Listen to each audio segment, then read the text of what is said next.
নমস্কার বন্ধুরা, তিয়াশাস রেসিপিতে সকলকে স্বাগত জানাই। আজকে আমি আপনাদের সঙ্গে শেয়ার করব মাছের ডিমের একটা অপূর্ব স্বাদের রেসিপি।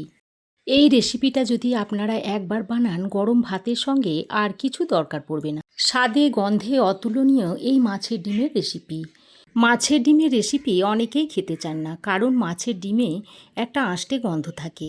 তবে আজকে আমি যে পদ্ধতিতে মাছের ডিমের রেসিপিটা তৈরি করব, এতে একদমই গন্ধ থাকবে না, আর মাছের ডিম ছিটকে গায়ে আসার সম্ভাবনাও থাকবে না। আপনাদের কাছে আমার একটাই অনুরোধ রইল, বাড়িতে একবার হলেও মাছের ডিমের এই রেসিপিটা একবার বানিয়ে দেখুন। তারপর আমাকে কমেন্ট করে জানাবেন যে আপনাদের কেমন লাগলো। তবে রেসিপিটা কিন্তু কেউ স্কিপ করবেন না। স্কিপ করলে আমি কি কি মশলা ব্যবহার করলাম আর কি পদ্ধতিতে বানালাম সেটা আপনারা দেখতে পাবেন না। তাহলে রেসিপিটা তখন ততটা খেতে ভালোও হবে না। এখানে আমি মোট 300 গ্রাম মাছের ডিম নিয়েছি, আর মাছের ডিমটাকে আমি হাতের সাহায্যে খুব ভালোভাবে চটকে নিয়েছি।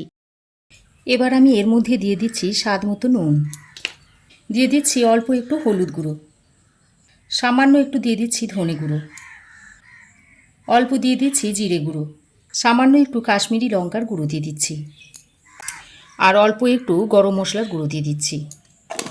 দিয়ে দিচ্ছি 2টো কুচনো কাঁচা লঙ্কা, একটা ছোট সাইজের পেঁয়াজকে মিহি করে কুচিয়ে এর মধ্যে দিয়ে দিচ্ছি।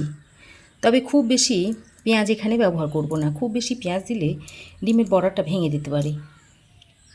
আর অল্প 1 চামচ মতো দিয়ে দিচ্ছি আদা ও রসুনের পেস্ট, আর দিয়ে দিচ্ছি 1 টুকরো পাতিলেবুর রস। গরম মশলার পাতিলেবুর রসটা দেওয়ার কারণে এই মাছের ডিমের মধ্যে একটুও গন্ধ থাকবে না। এবার আমি সব কিছুকে একসঙ্গে ভালো করে মেখে নিচ্ছি। সব কিছু ভালোভাবে মাখা হয়ে গেলে সব শেষে এর মধ্যে আমি 1 চামচ মতো বেসন দিয়ে দিচ্ছি। বেসনটা দিয়ে আবারও মাছের ডিমের সঙ্গে ভালো করে মেখে নিচ্ছি। আর এই 300 গ্রাম ডিমের জন্য আমি 1 চামচ মতো বেসন দিয়ে দিয়েছি, এর থেকে বেশি বেসন আর দেব না। এবার বেসনটাকে খুব ভালো করে ডিমের সঙ্গে মাখিয়ে নিতে হবে, যেন বেসনের দলা ডিমের মধ্যে থেকে না যায়। আদা রসুন পাতিলেবু আর গরম মশলার গুঁড়ো দেওয়ার কারণে মাছের ডিমের গন্ধ একেবারে পালিয়ে গেছে, একটুও গন্ধ নেই। দেখুন, মাখা হয়ে যাওয়ার পর এটাকে 10 মিনিট মতো রেস্টে রেখে দিচ্ছি। 10 মিনিট পর একটা ফ্রাই প্যান গরম করে দিয়ে দিচ্ছি 1 চামচ মতো সর্ষের তেল। সর্ষের তেলটা ভালোভাবে গরম হয়ে এলে এবার আমি এর মধ্যে মাছের ডিমটা দিয়ে দিচ্ছি।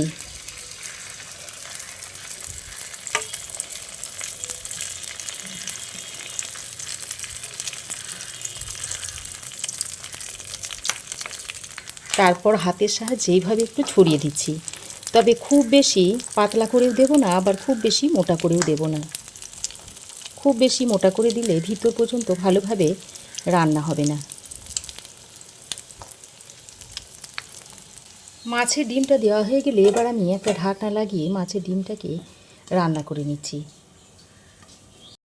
দেখুন, 3-4 মিনিট পর ঢাকাটা খুলে নিয়েছি।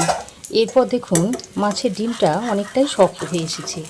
এবার আমি এটাকে এইভাবে একটু উল্টে দিচ্ছি। দেখুন, মাছের ডিমটাকে আমি এইভাবে উল্টে নিচ্ছি। ডিমটাকে উল্টে দিয়ে অপর সাইডটা আরও কিছুক্ষণ রান্না করে নিচ্ছি। তারপর আমি এইভাবে পিস পিস করে নিচ্ছি। দেখুন, এইভাবে ছোট ছোট পিস তৈরি করে নেব। আমি খুন্তির সাহায্যে পিস করে নিচ্ছি, তবে আপনারা চাইলে নামিয়ে ঠান্ডা করে ছুরি দিয়ে পিস করে নিতে পারেন। খুন্তি দিয়েও কিন্তু একেবারে ছুরির মতো করে পিস করে নেওয়া হয়ে যাচ্ছে।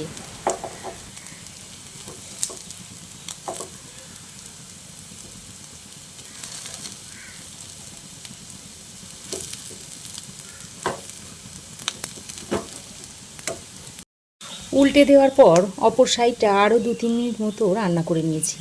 এবার আমি এটাকে নামিয়ে ঠান্ডা করে নিয়ে তারপর আপনাদের দেখাচ্ছি ভিতরটা। এবার আমি রান্নাটা করার জন্য কড়াই গরম করে দিয়ে দিচ্ছি 2 চামচ মতো সর্ষের তেল। তেল ভালোভাবে গরম হয়ে এলে এর মধ্যে দিয়ে দিচ্ছি 1/2 চামচ মতো গোটা জিরে, দিচ্ছি একটা শুকনো লঙ্কা আর একটা তেজপাতাকে ছিঁড়ে দিয়ে দিচ্ছি। এবার ফোড়নটাকে কিছুক্ষণ সময় ধরে ভেজে নিতে হবে। ফোড়ন কিছুক্ষণ ভেজে নিয়ে এর মধ্যে দিয়ে দিচ্ছি একটা মিডিয়াম সাইজের কুচনো আলু।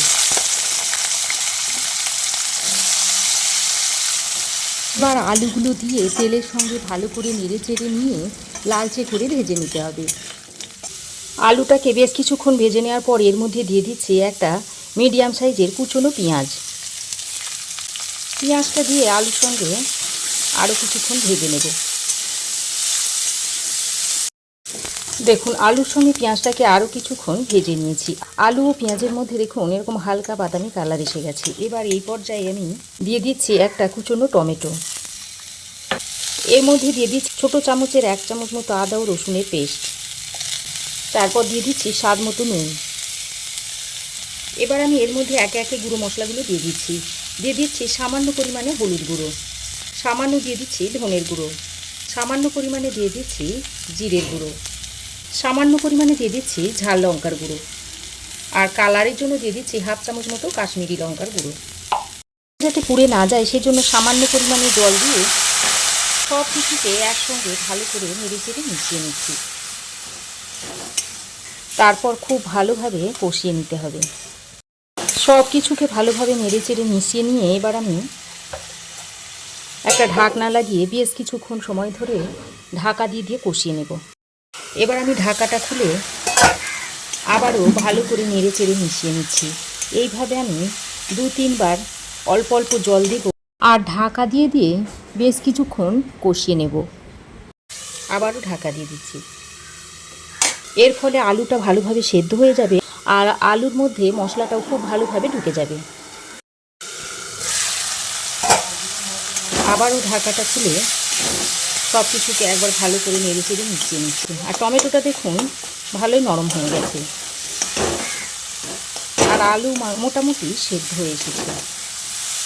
আবারও একটু জল দিয়ে মশলাটাকে নেড়ে চেড়ে মিশিয়ে নিয়ে আবারও ঢাকা দিয়ে কষিয়ে নেব।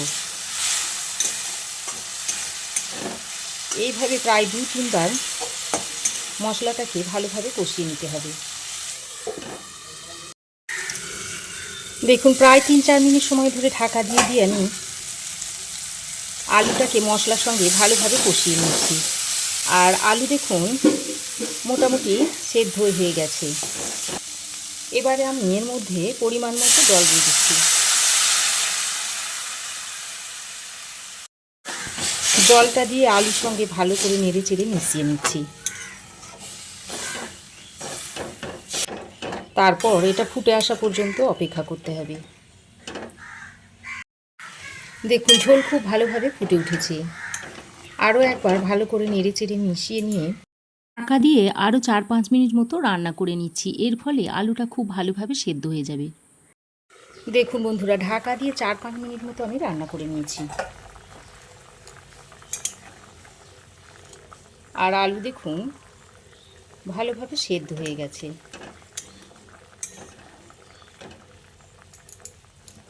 এবার আমি এর মধ্যে অল্প একটু চিনি দিয়ে দিচ্ছি আর সামান্য পরিমাণে গরম মশলার গুঁড়ো ছড়িয়ে দিচ্ছি। এবার চিনি ও গরম মশলার গুঁড়োটা দিয়ে ঝোলের সঙ্গে ভালোভাবে মিশিয়ে নিচ্ছি। বড়াটা এখন দেখুন বেশ ঠান্ডা হয়ে গেছে আর ভিতরগুলো দেখুন বড়ার ভিতরগুলো কত সুন্দর হয়েছে। আপনারা চাইলে এগুলোকে এইভাবে শুধু মুখেও খেতে পারেন। এবার আমি এই ঝোলের মধ্যে বড়াগুলোকে দিয়ে দিচ্ছি।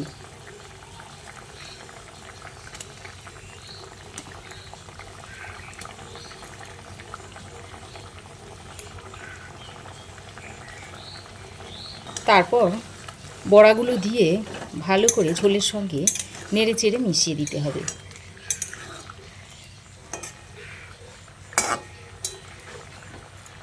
ঝোলের সঙ্গে বড়াগুলোকে ভালোভাবে নেড়ে চেড়ে মিশিয়ে দিয়ে আবারও ঢাকা দিয়ে 2-3 মিনিট মতো রান্না করে নিচ্ছি। আরও 2-3 মিনিট ঢাকা দিয়ে আমি রান্না করে নিয়েছি। আর দেখুন দেখতে কত সুন্দর হয়েছে। এর মধ্যে থেকে 2-1টা আলু আমি এইভাবে ম্যাশ করে দিচ্ছি, তাহলে ঝোলটা খেতে ভালো লাগবে। রান্নাটা এখন রেডি হয়ে গেছে। এবার গ্যাসের ফ্লেম বন্ধ করে ঢাকা দিয়ে আরও 3-4 মিনিট স্ট্যান্ডিং টাইমে রাখার পর তরকারিটা সার্ভ করে দিচ্ছি। দেখুন তরকারিটা আমি এখন সার্ভ করে দিচ্ছি।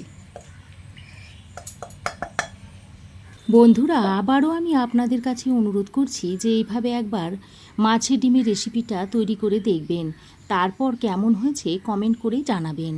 ভালো লাগলে একটা লাইক ও শেয়ার করবেন, পাশে থাকা বেল আইকনটা অবশ্যই প্রেস করবেন। আর আমার চ্যানেলে নতুন বন্ধু হয়ে থাকলে প্লিজ চ্যানেলটা সাবস্ক্রাইব করার অনুরোধ রইল। আজ এ পর্যন্তই। আবার দেখা হবে নতুন কোনো রেসিপি নিয়ে নেক্সট এপিসোডে। সে পর্যন্ত ভালো থাকবেন, সুস্থ থাকবেন।